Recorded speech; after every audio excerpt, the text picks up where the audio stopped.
Today I fucked up by helping out an older friend with technology.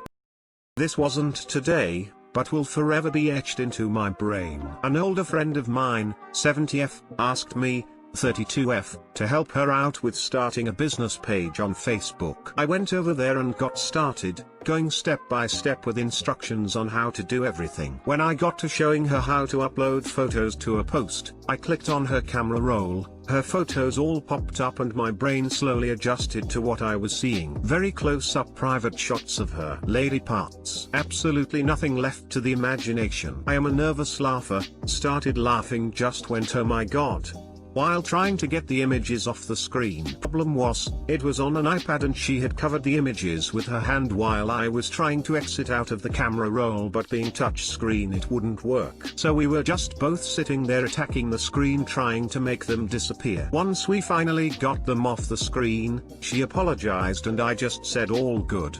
Nothing I haven't seen before. Meaning my own lady parts, not hers lol. I then sat with her in awkward tutorial on how to use her new business page, trying to make sure I didn't go anywhere near her photos again. Too long didn't read, was showing an elderly friend how to create her Facebook business page, clicked onto her private selfies and saw everything.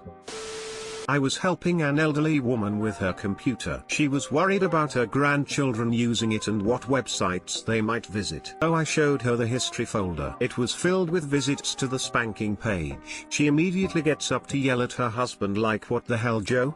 She didn't care except she didn't want her grandchildren to come across it. And she was not at all shy about it with me. So I think nanas are far more open to things than we give them credit for. Private selfies. Was this to advertise her OnlyFans site? Considering she didn't even know how to make a Facebook page, I think she'd be a bit stuck with OnlyFans lol. You've just witnessed the grain shiner my friend. As a desert my friend. A few years back an older lady I knew wanted to show me something on her husband's phone. She passed it to me and there was a picture of Big Bald Fanny in all its glory. I just handed the phone back to her and watched as she panicked and fumbled about with the phone. I had that image burned into my brain. It was not a good day. Oh no. Knowing how embarrassed the other person is just intensifies the mortification so much.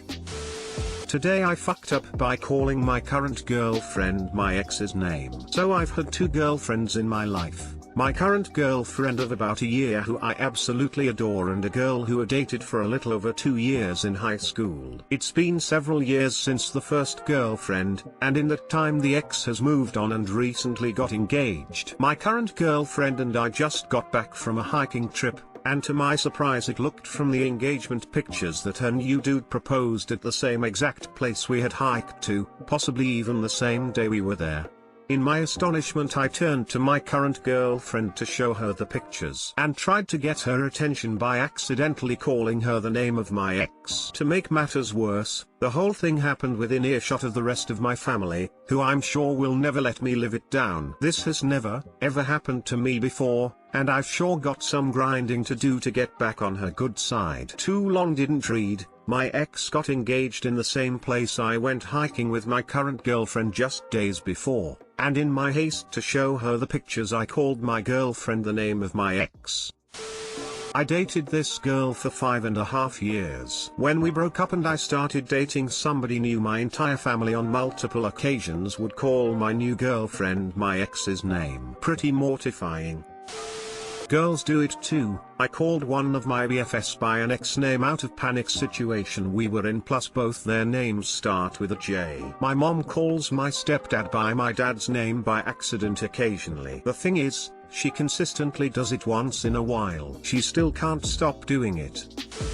This has happened to almost everyone. Don't sweat it bro, smile.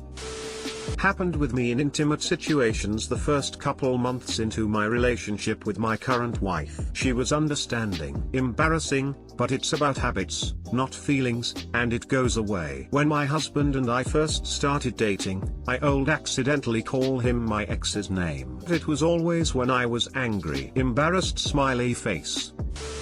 Today I fucked up by making my boyfriend think I'm a heroin addict.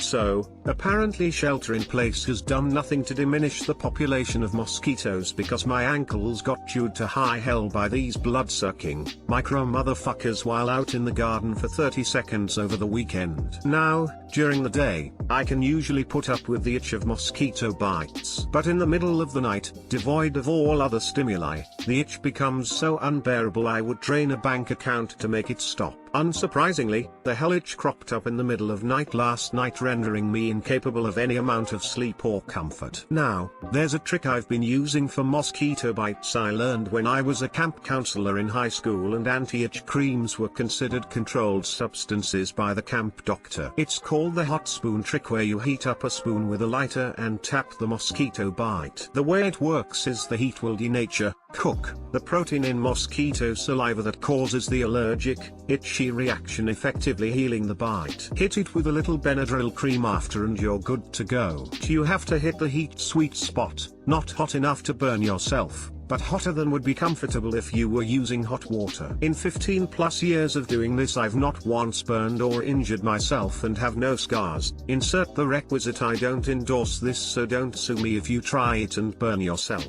So, unable to stand the itch anymore, I get out of bed, rummage around the kitchen for a spoon and a lighter, rummage around the bathroom for our tube of Benadryl, and perch myself on the edge of the tub, spoon and lighter in hand, closed Benadryl tube pinched in my mouth since I don't have anywhere to immediately set it. Apparently the sound of scouring was enough to concern my boyfriend, who got out of bed, and seeing that I was in the bathroom with the door slightly ajar, decided to check in on me. Of course, the scene into which he enters, me in my underwear on the side of the tub, ankle crossed over my other leg, heating a spoon with a lighter, with a tube of something in my mouth, looks shockingly incriminating. So much so that he and I both just sort of stared at each other in silence until I dropped the Benadryl and told him I could explain. So I explained what I was doing, verified via Google, and he was satisfied that I was not in fact booting black tar heroin in the middle of the night. He asked if he could use the spoon and lighter for bites he also sustained during our venture outside. Too long didn't read. I made my boyfriend think I was a heroin addict when he walked in on me using a lighter heated spoon trick to cure mosquito bite itching in the middle of the night.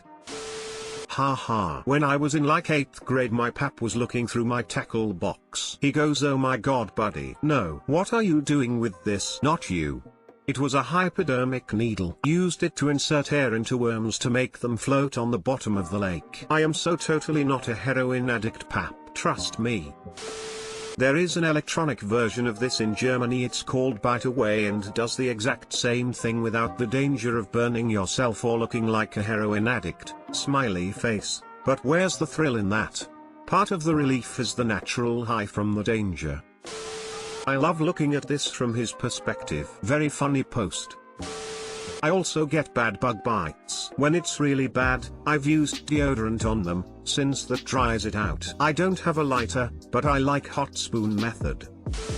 You can't just spray on some watered down ammonia like most people in the world do. I don't know about that, but the heat thing works. I used to burn them with my lit cigarettes when I smoked.